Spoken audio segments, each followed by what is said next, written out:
Welcome to Dr. Cush's Exotic Drinks. I'm, of course, Dr. Cush, along with my barback Kyle. I'm not a real doctor, but I did spend almost 2 decades running some of LA's best bars. After years of teaching classes and training bartenders, I want to demystify the cocktail world for you.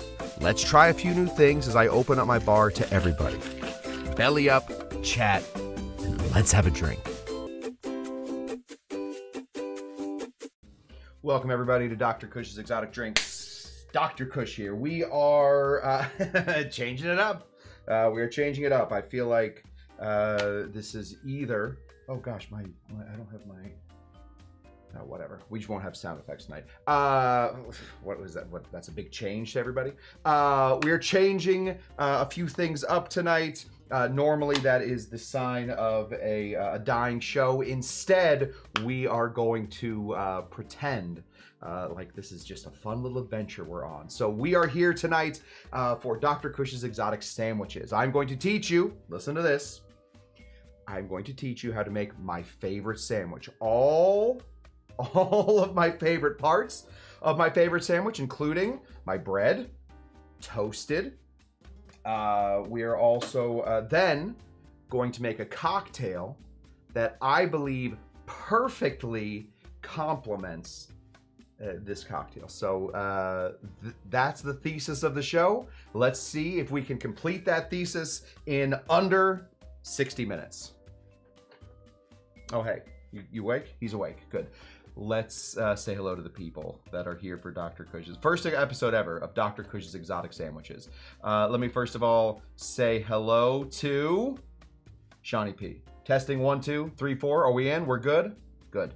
Bon Bon can hear you. That's good. Bon Bon, winner of the 2025 Cush Tucky Derby. Moose is here. Good to see you, Moose. Tiki Court, new to Dr. Cush's Exotic After Hours. If you're interested in being part of the community, that doesn't only happen at 6 p.m. on mostly Tuesdays, Thursdays, Saturdays, sometimes Mondays, Wednesdays, Fridays, and Sundays. Join us over on Facebook. That is where we held a vote. We went between Facebook and Discord, and I didn't know how to use Discord, so the vote was moot. We went to Facebook. That's how it worked. So good to have you, Tiki Court, and welcome to Dr. Cush's Exotic After Hours. Bon Bon, considering making the Chatham Artillery Punch for a takeaway cocktail for Beachcombers Bash in a few weeks. That's a great punch. If you guys don't know that punch, I highly recommend you buy a book, any book, and then make that punch. A specific book I can recommend you, though, is Davey Wonders, Dave Wondrich's Punch. One of the big examples in that. That's a great punch. We have 2 of the 4 winners of the Cush Tucky Derby. Still waiting for the day we have all 4 in here. It hasn't happened yet. It's never happened yet.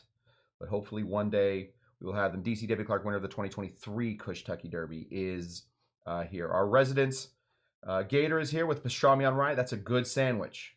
That's a classic sandwich. A great pastrami on rye. I may prefer the Reuben slightly, but pastrami on rye, certainly not bad at all. Let's see what else we got in here. We have Davey Virtue. Couldn't miss this one. Davey Virtue suggested we do sandwiches on the show, so hopefully he was here. Our 2,000 subscriber. We are now at 2,000.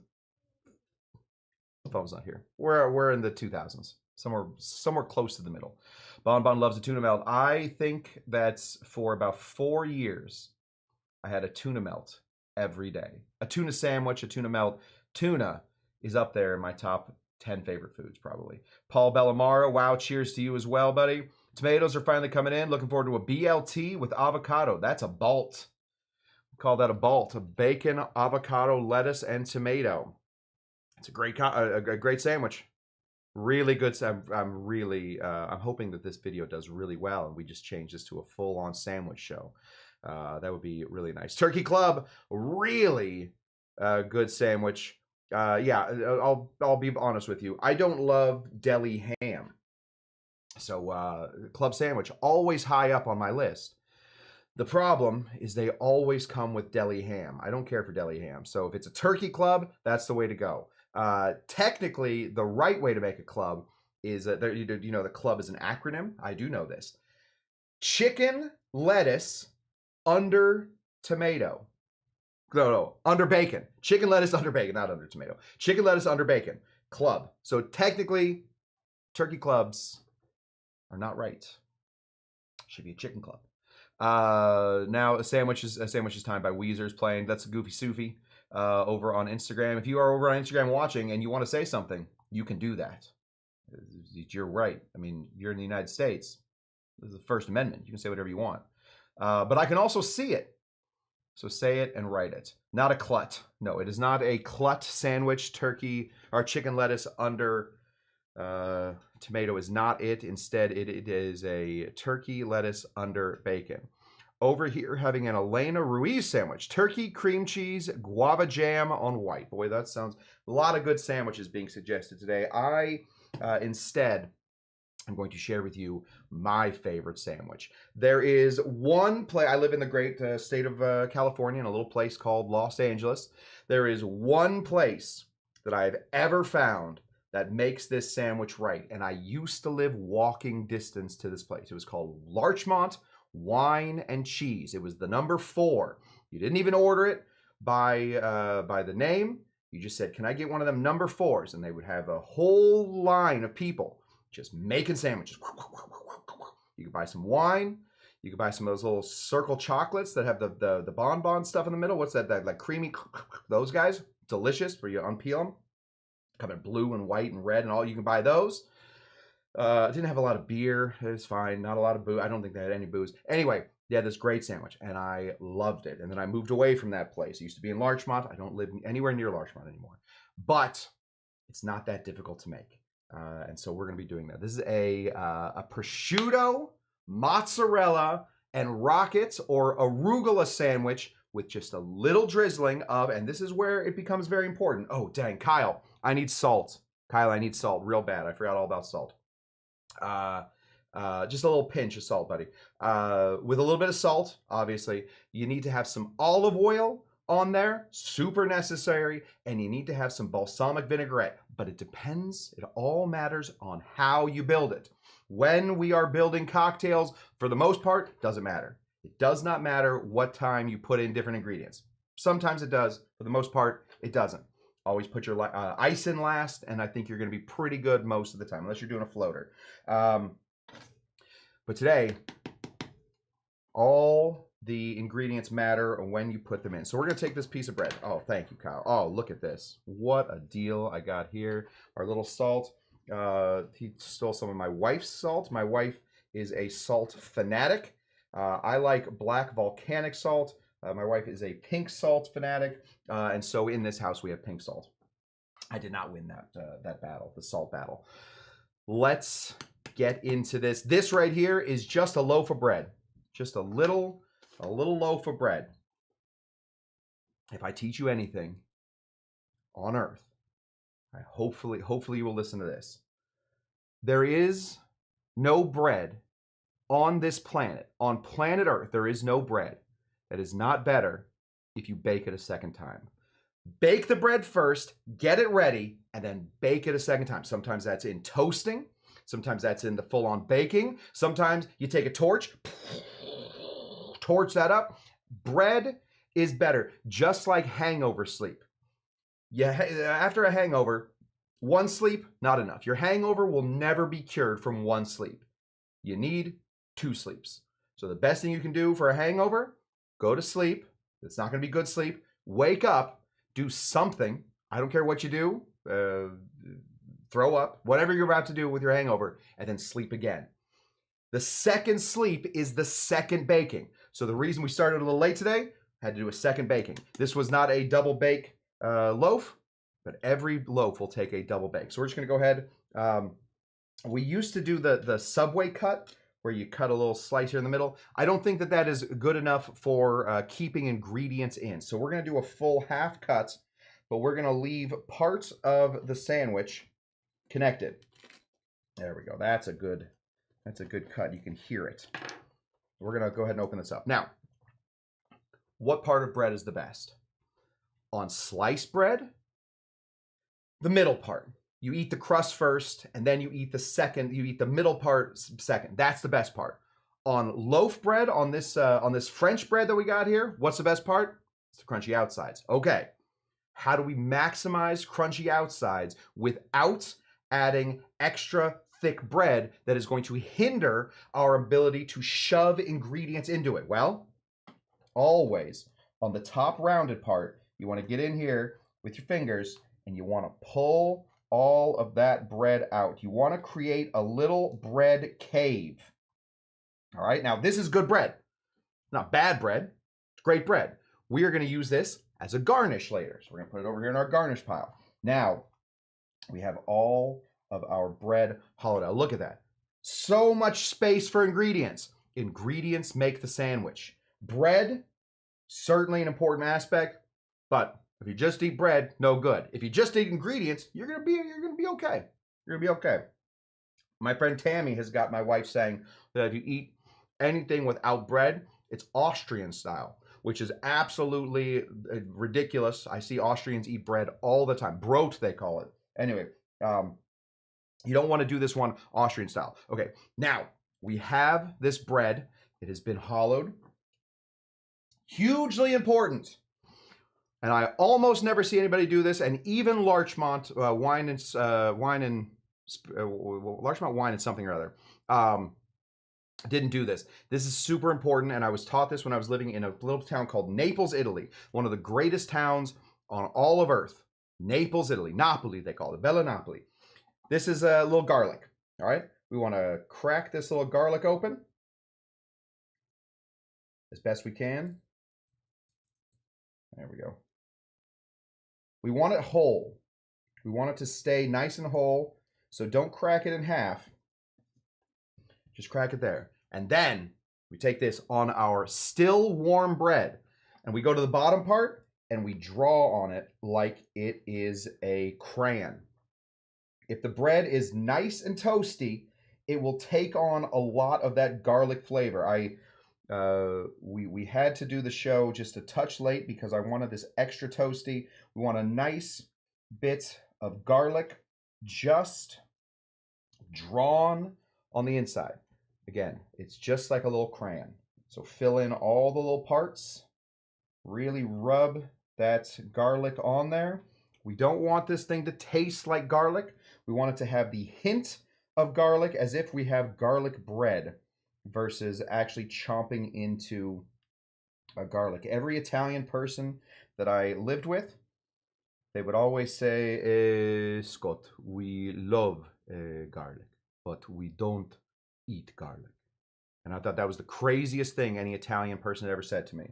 But they all said it. They love garlic, but they don't eat garlic. You only use garlic to flavor stuff. So we're just drawing on. Give that a smell. Make sure that it smells like garlic. And then you can use that garlic again as another crayon for another bread. Okay. I wake you up again? Every time I say anything, he's alive and well. All right. We want to lay down our prosciutto first. Prosciutto is an ancient meat. Old meat. It is a preserved meat. It is done by dry preserving, which usually just means an awful lot of salt. This stuff, I have forgotten about prosciutto for months on end in a refrigerator and still eating it because it should, as it goes, it should be nice and preserved. Now they give you a preservation date. They say, this one says sometime in November, I should eat it by. That's probably correct. That's probably correct. But I've eaten prosciutto well past its date. This, huge step. We talk about amounts in cocktails all the time. If you overdo anything or you underdo anything, you're going to be in some trouble. Do not overdo your prosciutto. This is not a prosciutto sandwich. This is a prosciutto, mozzarella, and arugula sandwich. You got to be equal all the way through. So for a piece of bread like this, I'm just shoving them in, not stacking them, but we're shoving them. Get a good, like you're balling up a little piece of toilet paper and just lay it on there. For a piece this big, I found The best way to do it is 4 slices of prosciutto for a sandwich that is about this big. This is half of the size of a French roll. 4. That's what we got. 4 in there, and we are good to go. Okay, let's put this under things now because I won't be using prosciutto again. Excellent. All right. We're in a good spot at this point. We're in a really good spot. It's a mozzarella sandwich.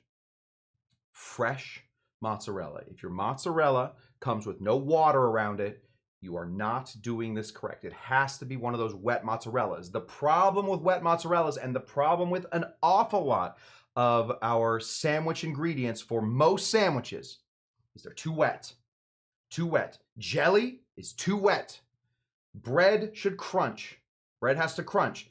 So with jelly, I'll give you the hint on jelly, peanut butter both sides. Light peanut butter on both sides and then jelly in the middle. The peanut butter will act as a buffer to the jellies. All right, so peanut butter both sides and then jelly in the middle. That way you don't get any soggy bread. Soggy bread is the worst. Same thing with mozzarella.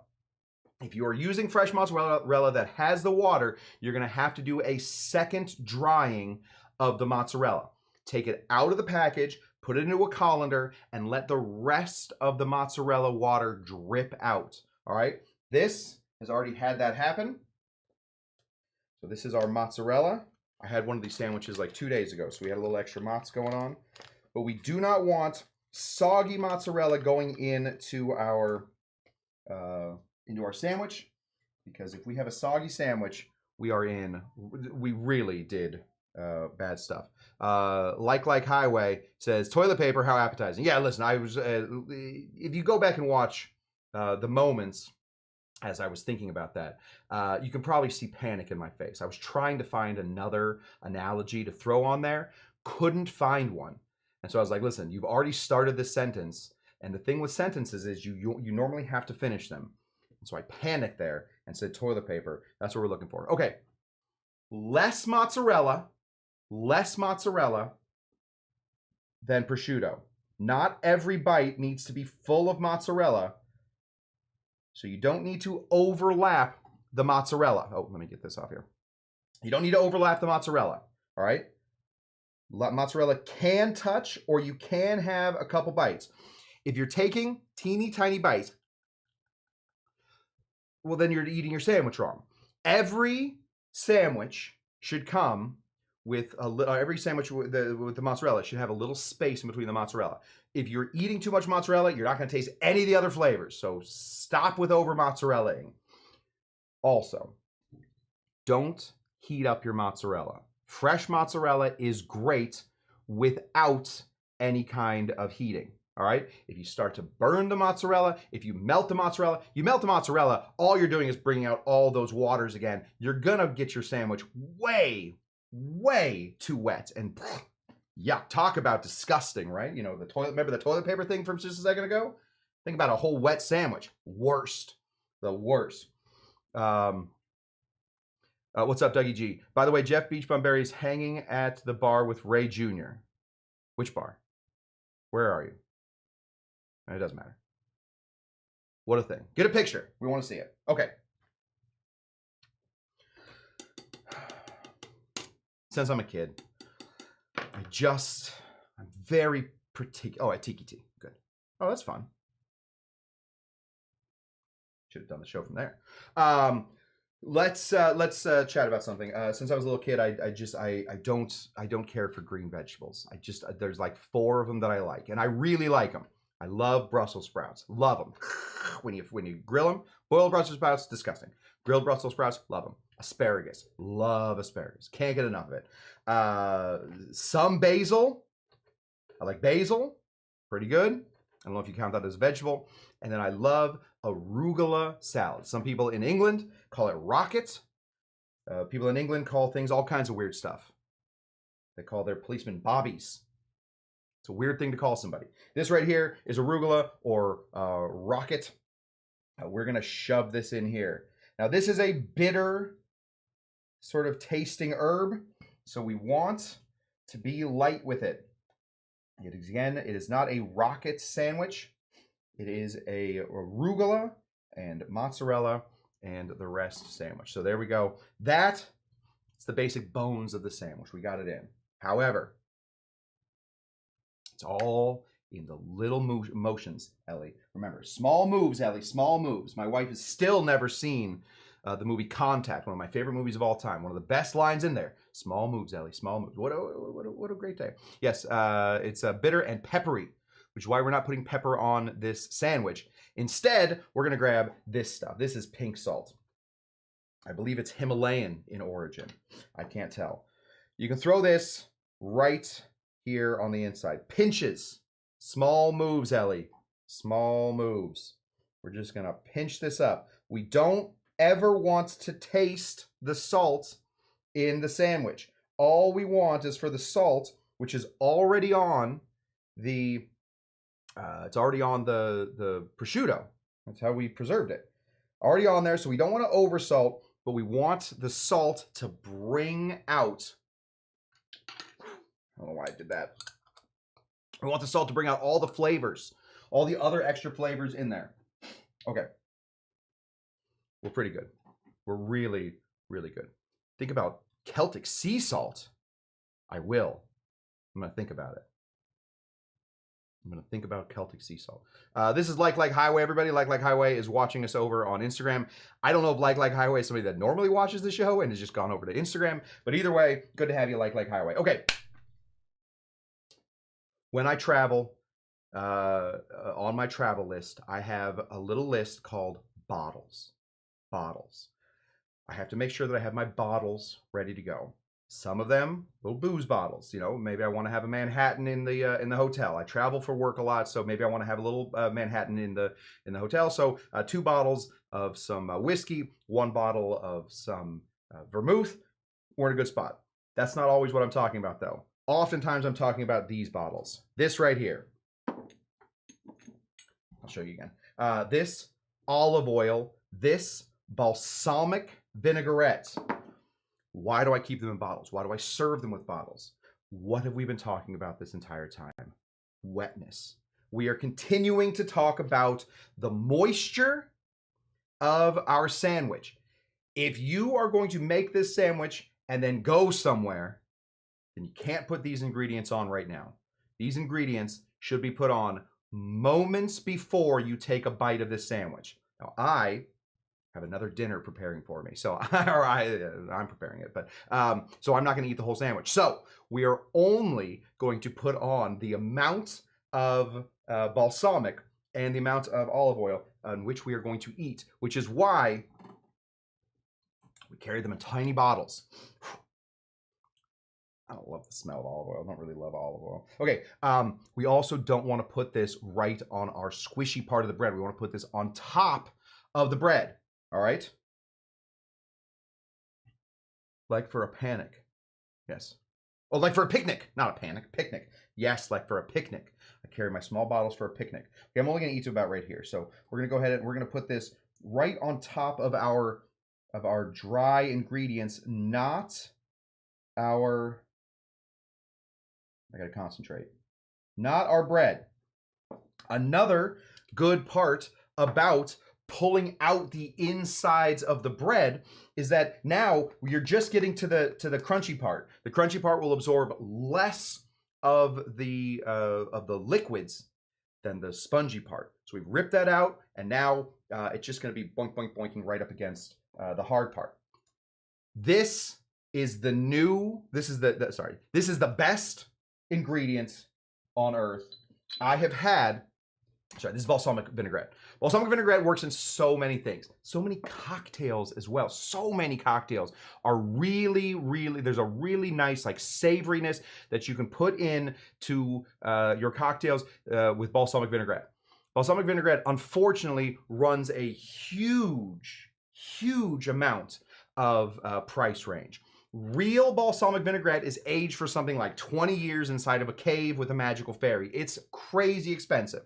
If you can get your hands on that, I say do it. Honestly, do it. Invite me over. I will make you sandwiches. Let's go. This is just regular. This is Trader Joe's balsamic vinaigrette. It's good. It's fine. But it brings so much depth to a sandwich. It works on I would say it works on 90% of sandwiches. All savory sandwiches, I would say it works on.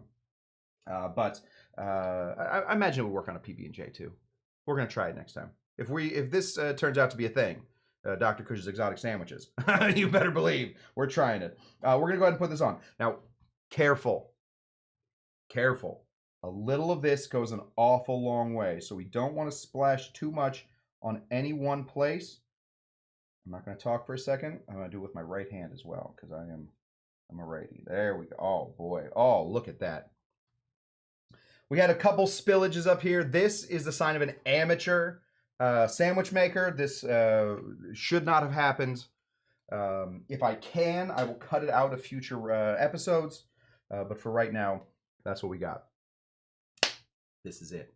This is the sandwich. There is no other sandwich. Once you have this sandwich, why would you have another sandwich? This is the #1 sandwich. It is a prosciutto, arugula, and mozzarella sandwich with some olive oil, a little balsamic, some garlic wiped on the bread, like that, and a little salt to bring out the whole thing. Here we go. Let's see how we did. Should we bring the microphone? I'll do it as close to the microphone as I can.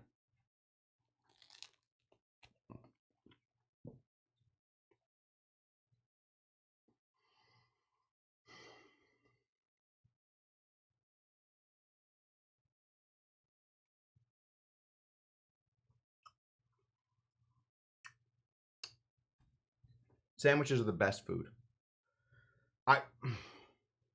Sandwiches are a perfect food. They're mobile. They are delicious. What else do you need? You need to be able to run. You got to like it, right? That's what food is. You can't grab a steak and do a mile eating a steak. That doesn't make any sense. Steaks are great. Steaks are very nice. You put a steak inside of a sandwich. Hey, buddy, you're on your way.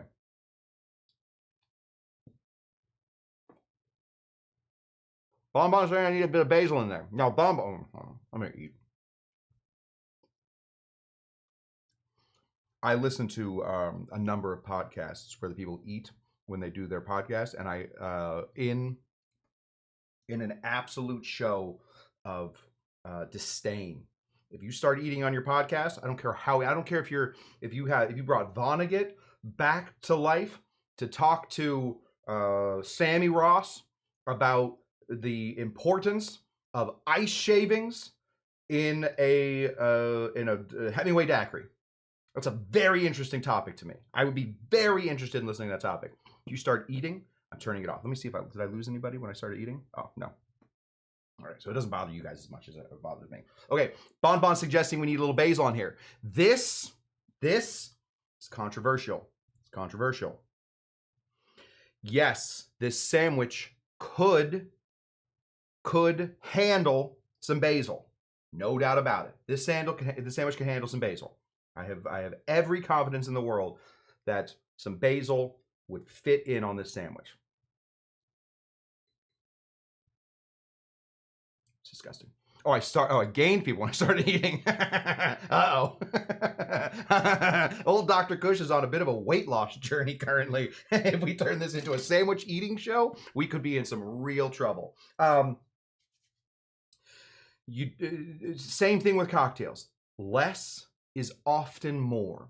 If you find ways to make the stuff that you like, find the stuff that you like and put it in there, then you don't need to add a ton of stuff. Make a different sandwich.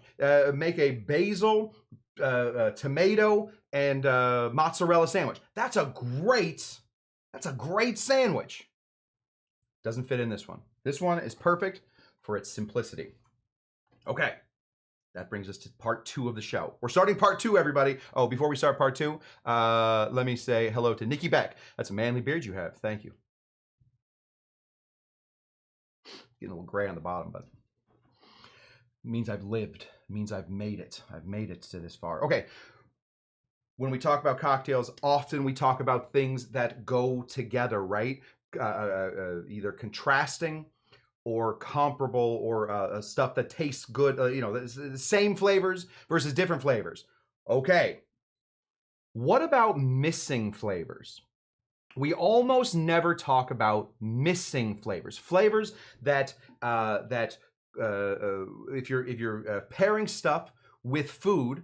Stuff that could be part of the food, but isn't. Could be, but isn't. Okay. Well, boy, do we have a cocktail for you. I don't have a name for this cocktail. This is completely one of those theoretical cocktails that I've thought about. I think it'll work. So let's get into it. We're going to take a number of flavors that did not make it into this sandwich, and we're going to put them into the cocktail so that the cocktail eating or the cocktail drinking and the sandwich eating will go hand in hand. You gotta have the sandwich if you want all of the flavors. You gotta have the cocktail if you want all of the flavors. That's what we got. So we're gonna start over here. We're gonna 2 Caricos. It's a big flex, no big deal. Yeah, I've been giving Caricos over my time as a bartender. No big deal. Never bought them. Okay, let's get into this. We're gonna start by making our slurry. We're gonna be putting some foods in here in order to get it going. What goes really well on a lot of sandwiches, Deidre Lee has it right, steak and chimichurri. And I want to say real quick that she has said this twice now. These are 2 different responses. She needed to hear steak and chimichurri said. So D, I got you. We said it. We are in it. We're not putting any steak or chimichurri in here. Instead, we are going to be putting in some tomatoes. Tomatoes work so well with most sandwiches, but doesn't fit on this one. Just doesn't do the right thing. So we're going to take these guys. I wanted to find gold tomatoes. I don't want this to come out as a red cocktail. I don't want anybody mixing this up with some sort of Bloody Mary, Bloody Maria, Bloody Tea. I don't want any of that. So we're just going to go ahead and put in the gold tomatoes. We also, another great thing that works on a lot of sandwiches, peppers. If you are looking to be impressive very quickly, you have some friends coming over in like 2 hours, and you want to use the word infused in your cocktail. Sometimes that just makes it sound cool, right? This is something infused, something infused. Let me tell you, the rapid rate of infusion for peppers into any kind of liquor is astounding. Astounding. You put peppers into a liquor, you are going to have pepper flavored liquor in about an hour. That really is all it is. So peppers are great. They work very well. We don't want any of the seeds in here. So, we'll do it like this. We're going to chop it like this. Take this guy off. Get the seeds out of there. Chop the little bottom here. Oh, right here. There. And then we're just going to slice the seeds out. We're going to go right here in the middle. And we're going to slice the seeds out. We're just going to rip them out, I guess. There we go. Mostly seedless. Not completely seedless, but mostly seedless. And then we're going to go ahead and slice this open so we get a nice flat bit of pepper. Cut 1, cut 2. I'll drop that in here. How about you come over and put your pepper in my... all right, Nikki. that is quite a comment. All right, we got some peppers in here. I didn't understand what we were saying until midway through reading that. Okay, we have this tomato and we have peppers. We also Bon requested it. It was already going in there, Bon. Don't worry about it. But basil. There is no basil yet in this sandwich. So a lot of basil flavoring can be thrown in there. We could, if you want to go matchy flavors, you could go ahead and put in some arugula in this. Give that a whole muddle. I think that would be lovely. I think you'd be in a good spot there. That's not what we're doing here. We want to find flavors that didn't make it into the sandwich, but instead are going to make it into the cocktail. Okay. We got to muddle this out. What's the best ingredient to help muddle things out? Citrus. Citrus will start to break down all of the walls that are keeping in all of that great flavor. So we're going to take some of our pseudo juice, lime pseudo juice. We're going to put 3/4 of an ounce into this slurry that we're about to make. Excellent. Then we muddle. Go ahead and pray that we have a muddler in here. No, we don't. Oh, we do. We got this one. We're going to go ahead and Which side should I use, do you think? We'll use the big side. We're gonna go ahead and muddle. For this, we can break this up as much as we want. So don't worry about doing that fancy, slow muddle like we normally do with things like mint. We want all of that mint, or we want all of that basil flavor to get into this. Basil, as opposed to mint, all of the strings, all the leaves, no, what am I thinking of? What holds a leaf on? Branches. The little branches, those all taste just like basil. Where mint, those can taste kind of bitter. So we would avoid that with mint, but with basil specifically, you can really muddle this up. And we want this to be very, very beat up here. How about another angle while we muddle? Here's one more. Oh yeah, look at that. How about this one? Just trust me, I'm muddling. It's happening. Deidre is suggesting the word stems. I will go with stems as well. Stems also a very good word. I guess if you think about it, most basil doesn't have a lot of branches. It's more stems. Give that a little swirly whirly. And then take a look. This is what we got. We have a slurry. Doing great. Doing great. Let's balance out the cocktail. All right. So we have in here, we have we have some bitter elements in there, some bitters elements, some like cocktail flavorings, the basil. We have a little bit of capsaicin, a little bit of heat. Not a lot of heat from the bell peppers, but a little bit. We have citrus. And we have some acid in here from the tomatoes. So we're going to need to find a sweetener that is going to balance out amongst all of those. What are we going to find? I got it for you. You guys don't even have to answer that. Agave. Agave works really. Oh, have we never used this agave before? It just lives back here. We don't make a lot of tequila drinks on here, so we don't use a lot of agave. There we go. We're going to open that up. We got some agaves ready to go. Find something that has some big flavors, especially when you're using a lot of other, like if you think about the flavor wheel, you think about sweet on one side, you think about sour on the other. The citrus from the tomatoes, while it does have some sweet elements to it, is also going to give you a lot of acids. The capsaicin is going to give you some more of those hot sort of citric flavors. Some sweetness in there, but all that. And then obviously the lime, big flavor in there. Oh, this guy. So we're going to use a sweetener that we can taste. So we're going to go ahead and put in 3/4 of an ounce of some agave syrup.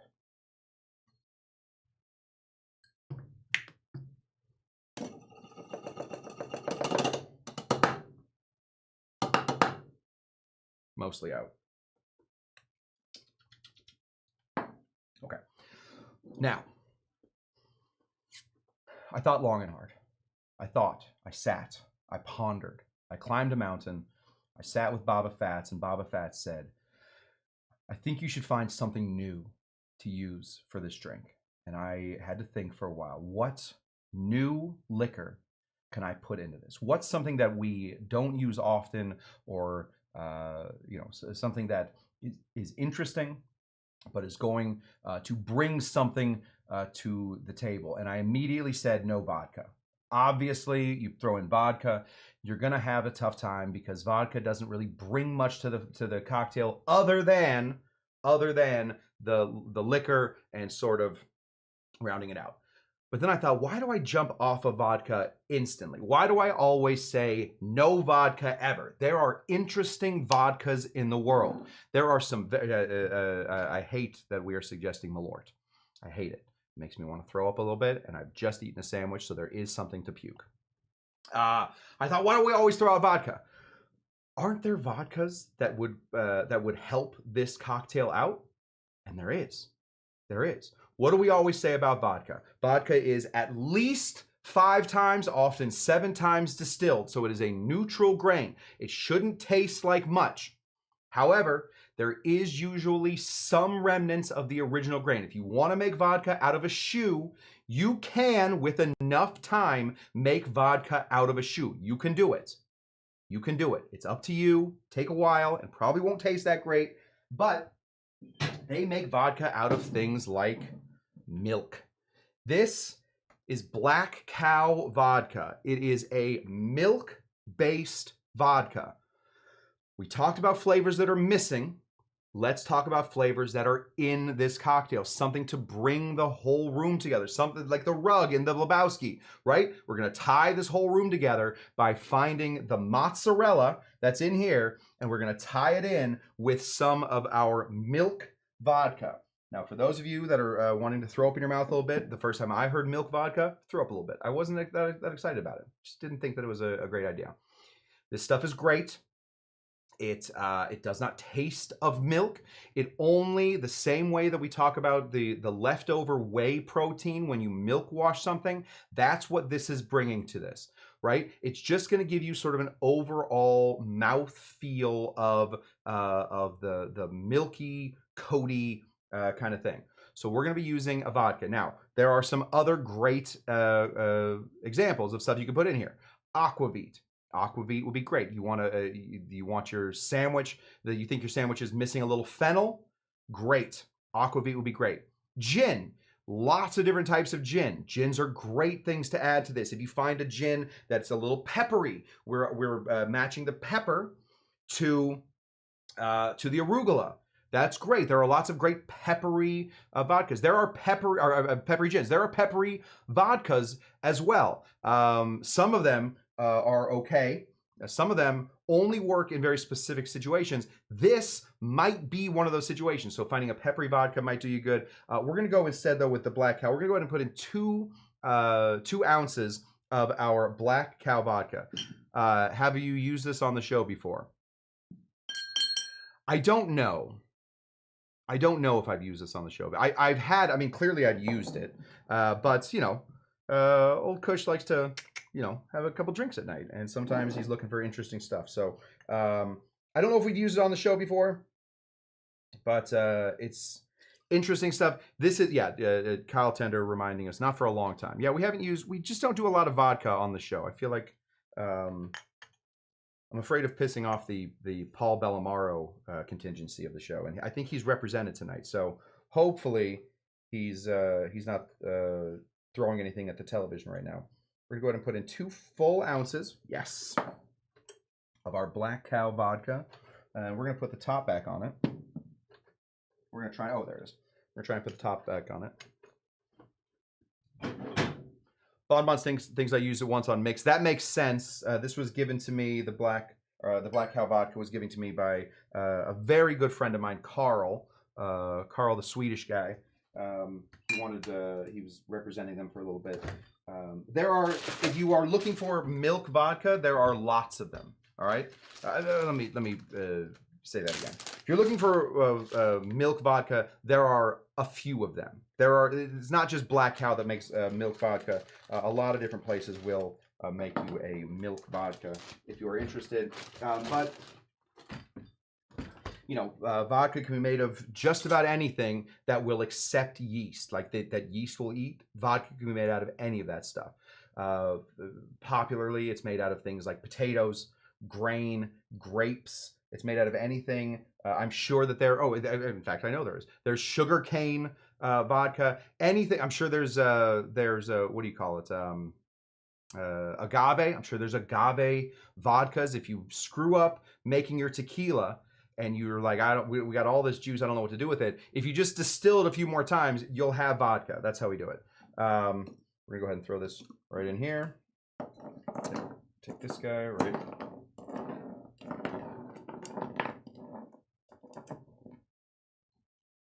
Found it. Throw that guy right in there. And there we go. Before we shake, let me answer Dalton. Hello, Dalton. Good to see you. What are my favorite bourbons, whiskeys? Well, I will tell you. While we shake, I'll tell you about it. When we talk about favorites, we talk about favorites a lot in here. People, newer people to the channel always ask, "Hey, what's a favorite thing?" We have three rules for that. One of them is, do I like it? It's got to be part of your favorites. 2, can I find it? Is it something that I can get readily? I love Hartman's bourbon, one of my probably my favorite bourbon of all time, a spectacular bourbon. They only sell it in upstate New York, just about as far away from me as you can get. Even if I fly to JFK to get it, I still got to drive 6 hours to get to upstate New York. In Buffalo, never gonna have it, so it can't be my favorite. And then 3rd, can I afford it? I've had some amazing whiskeys. I've had some stuff that knocked my socks off for $800 a glass. Can't be my favorite. Can't have it. So, Dalton, to answer your question, my favorite whiskey that I can get, that I can always get, is always somewhere near me, that I can afford, and that I like, I would say is the Eagle Rare 10-year. I think it's like $40 a bottle, and it works super well in cocktails. It's a little higher proof, and it tastes really nice on a rock. For mixing, let me say, I think Old Overholt is a great mixing whiskey, and I think that Wild Turkey 101 is severely overlooked as a great mixing whiskey. I wouldn't drink those, probably not everybody on themselves. Yes, I saw that. Eagle Rare 12 is now hitting the shelves. So guys, get out there. I believe if you drive past any liquor store right now, people will be sitting out there like it's iPhone time. We're gonna give this a big shake. We've already muddled all this stuff, so we don't need the ice to really do a lot of muddling, but it is gonna do it. That's why we're using the big cubes. We also don't want this one to be super over watered. Again, big cubes when you shake. That normally helps with your water. Crack that open. If you can, spill a little on your sandwich, just like I did. That wasn't a mistake. That wasn't a 20-year bartender making a really dumb mistake. That was completely on purpose, and I meant it. We got so much good ice in here. We'll use one of these. We'll use a round ball today. We're gonna let that temper for a second while we get the rest of our. Oh, that has liquid in it, obviously. Okay, I'm gonna serve this one over the. Our mark. There we go. I'm going to serve this one over one rock. We don't want to get a bunch of. Oh no. Oh no. Oh, here it is. Thought we lost it. Since we've muddled basil. When we shook the basil, then little basil fragments can get all over the place. Basil fragments in your teeth are rough. They are rough. 12 years, $299. Big fan of Knob Creek. I love their regular 9-year and single bear. Wait, what's 12? 12 years at $299. You're saying right now, Bon, what I'm understanding is that Eagle Rare 12 year is going to be $299. I think the 18-year is 100. That sounds crazy. Maybe. I bought a bottle of Black Cow Sociopax juice after Elijah used it in an association class. Yeah, Elijah, I love that stuff. Yes, yeah, it's probably the secondary price. That sounds, yeah.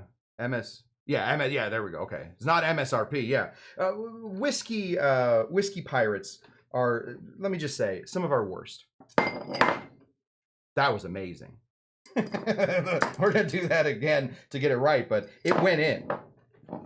Whiskey pirates are the worst. And let me tell you who was a bad whiskey pirate. The entire company that runs Pappy Van Winkle. Pappy Van Winkle, they're whiskey pirates. They're absolutely... Pappy Van Winkle is not worth any more money than a normal bottle of Blanton's. It's basically the same stuff, almost exactly the same stuff. But they allocate it, so only a few people can get it. Get out of here. Done with you. Then they just lose shipments. They're losing shipments all the time. MSRP for his Pappy is $60 on their site. Well, I might have to take this back.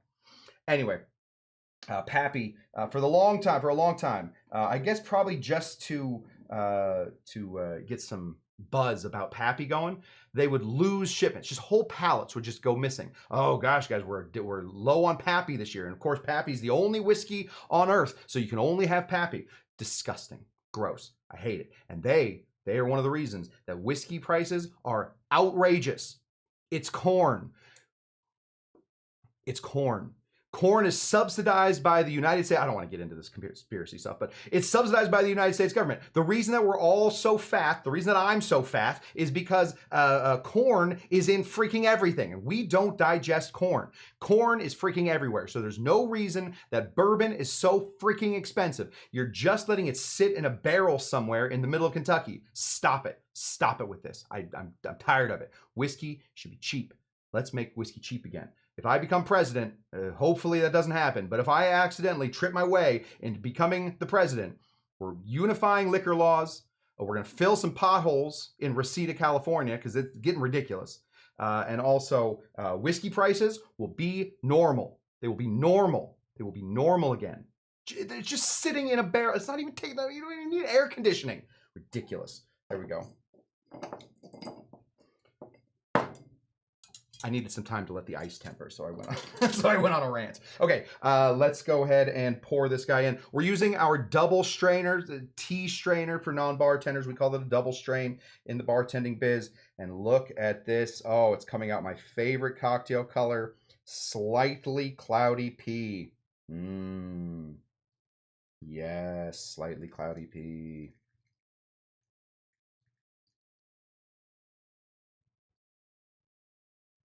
It's a little more neon. A little more neon. Yeah, UF Mark, my vice president here. The price of whiskey is too damn high. Solid campaign slogan. It's true. It's true. Whiskey prices should not be that. Probably shouldn't do that during the speech, huh? Whiskey prices should not be that expensive. I'm going to pick this up. Oh, yeah. Oh, boy. I met with the main distiller, the like fifth generation distiller of Glenn Farkless. Glenn Farkless. He and I shared a bottle of like the 70-year Glenn Farkless. The guy that made it the guy that put it in a barrel isn't alive anymore. That's how old this stuff is. And he looked me in the eye and with an amazing Scottish brogue, he said, Cush, I'm not going to try and do a Scottish brogue. That'd be ridiculous. Cush, it's just sitting in barrels. It's not taking us any more time. Yes, there's a little less of it, so we have to charge more for it because that's just regaining the product. But we sell this Glenn Farkless, the 70-year, for like $180. 70-year. While there, we have Macallan on its high horse. Ooh, I'm Macallan, 25-year. So expensive. No, I'm out. I'm done with it. I'm sick of whiskey prices. They're too high. Yes. How is that sandwich sitting untasted? I've tasted it. I already tasted it. Now we got to taste it with the drink. Okay. Here we go. I feel like I just really ruined any chance of ever being on any whiskey podcasts or getting any whiskey deals. I'm already cutting out the part where I spilled the balsamic, so we'll just cut that part out too. Yes, Glenn Farkless 105 makes a fantastic cocktail. Glenn Farkless 105, Glenn Farkless anything makes a wonderful anything. Okay, we're gonna eat and we're gonna drink. There's so much good stuff in here. Could be missing a few things. What could be missing? Oh, there's everything. That's a good cocktail. Surprised myself. What?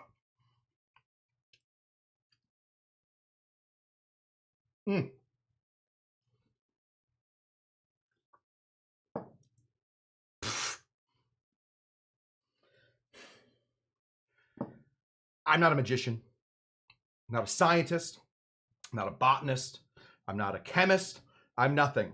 All right? I'm a bar person. I worked in bars. I had other jobs, got a job in a bar. Really, it turns out I love hospitality. I love watching people have a fun time. I like mixing drinks. I like all that stuff. There's nothing in my brain that is chemically different than anybody else's. I got a little depression. You know how you do. I imagine everybody does. But I know how a cocktail is built. That's it. I know the 7 cocktails. And from there, all we do is adjust little things. We find, we take a sandwich as an inspiration. The sandwich is great. It's a small portion of all the stuff I like, right? Prosciutto, mozzarella, arugula, balsamic, olive oil, salt. I love all those things. I put those things in here. But boy, am I sad. I got a little sandwich FOMO. We call it SOMO. Sandwich of missing out. I don't know how those work. We're missing out on the sandwiches, right? We're missing out on aspects of the sandwich. Would I love to put in some cranberry jelly in here? Yes. Cranberry jelly is delicious on a lot of great sandwiches. Can't do it. But let's say I don't put it on the sandwich. Instead, I just throw it into a drink. Take a little inspiration from not what is in the sandwich, but what is missing from the sandwich. Throw that into a cocktail. Boom, Bob's your uncle, and you are ready to go.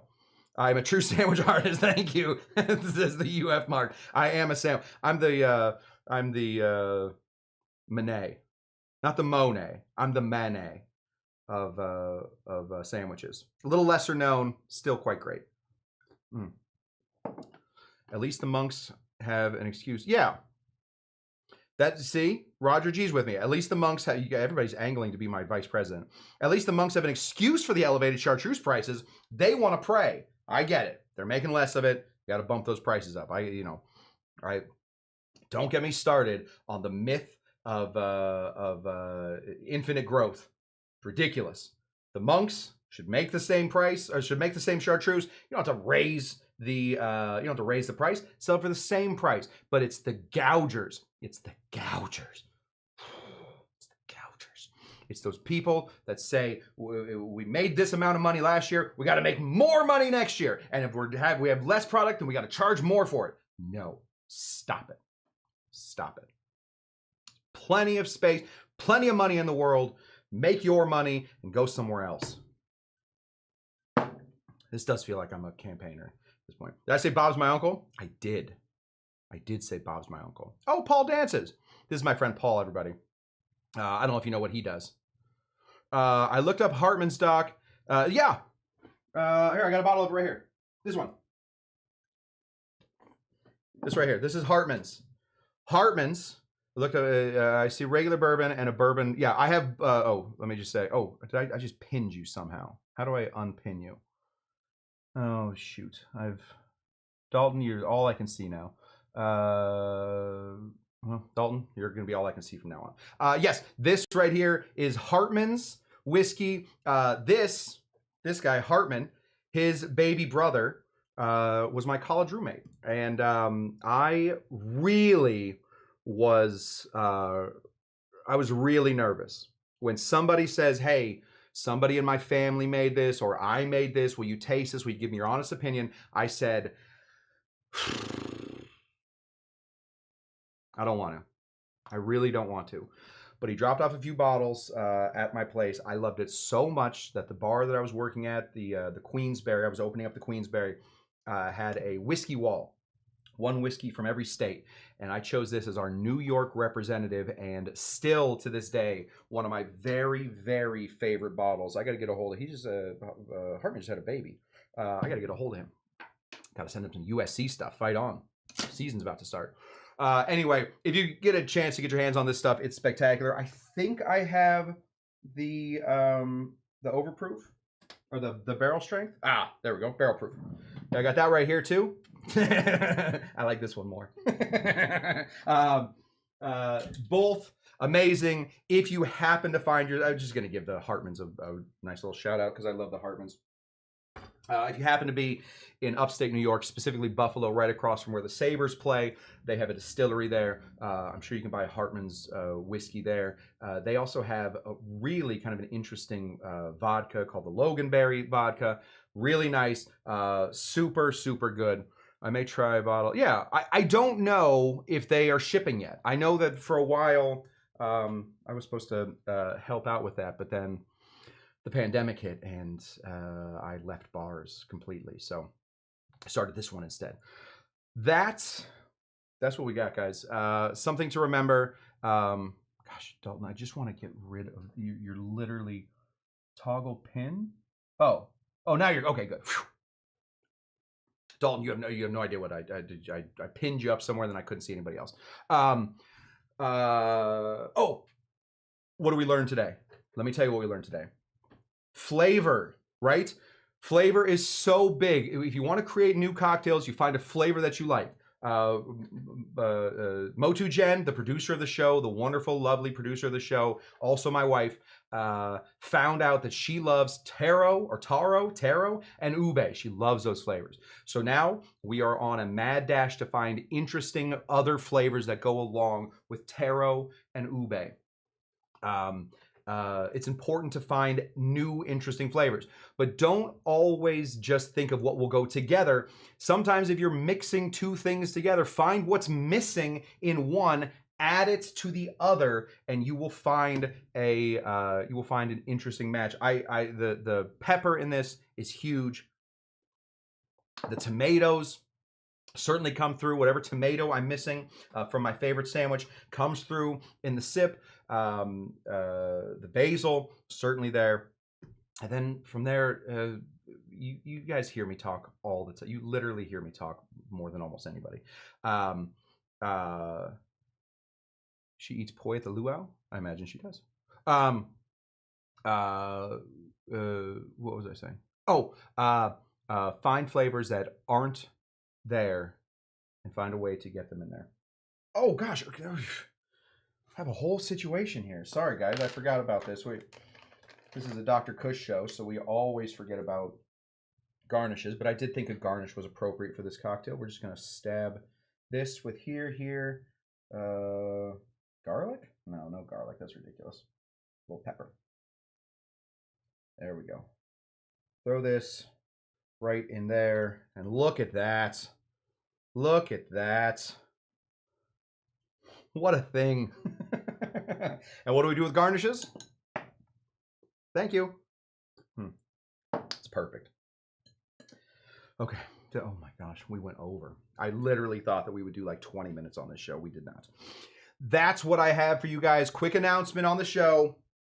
We will not have a show on Tuesday. Oh, so sad. I love my Tuesday shows, but we'll be back on Wednesday. So we'll do another Wednesday show. We'll do Wednesday, Thursday, and Saturday coming up. So tune in on Wednesday, Thursday, and Saturday this week for Dr. Cush's Exotic Drinks. We will be, we're just going to move. I don't want to lose Tiki Tuesday. I built a freaking Tiki bar, so I can't skip Tiki altogether. So we will do Tiki Wednesdays, or as my brother Grant, winner of the 2022 Cush Tucky Derby, would say, Wet Wednesdays.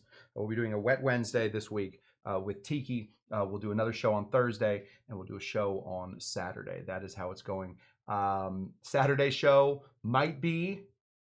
definitely will be the beginning of football season. So we will have a football game to play. I don't know whether we're going to do the kicking again or whether you guys can watch me play video games again. I don't know what we're going to do, but that is the beginning of football season. The USC Trojans take on the Bears. The Bears. So not the Cow Bears, the stupider Bears. So get ready for football season. Let's go, fight on, and I will see you guys on Wednesday. Until then, what do we always say? Are you Dr. Jinga Jenga?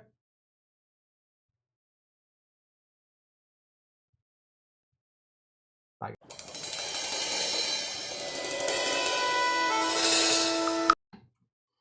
Started these things too late. Bye.